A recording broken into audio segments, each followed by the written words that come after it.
Good morning বন্ধুরা। একটা কথা শুনেছেন তো আপনারা, ঠেলায় না পড়লে বিড়াল গাছে ওঠে না। তা আজকে আপনারা এই যে দিদিভাই মাছ কাটছে, এর আগে আপনারা কোনোদিন দেখেননি কিংবা আমিও দেখানোর সুযোগ পাইনি। দেখুন এই আমোদি মাছ, দেখুন দিদিভাই কীভাবে কি সুন্দরভাবে কাটছে। হুম, তো কি বলবো, আজকে এই কাটার কারণ ওর মা এসছে আমাদের বাড়িতে বেড়াতে।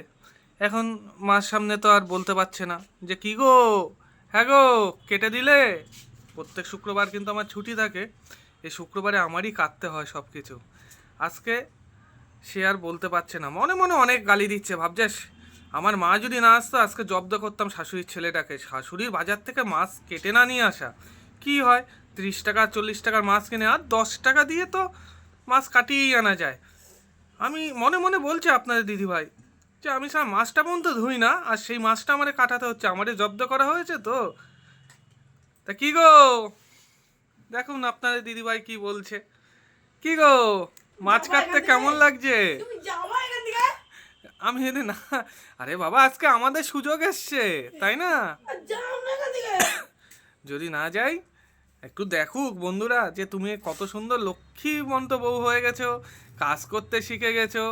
ওরে বাবা, ব্যাস। আর যাই হোক, এরপর হয়তো আমার এখানে থাকাটা রিস্ক হয়ে যাবে বন্ধুরা।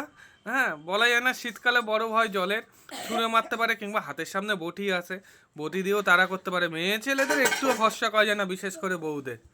ঠিক আছে বন্ধুরা, রাখি, ভাই কেমন লাগলো ভিডিওটা বলবে।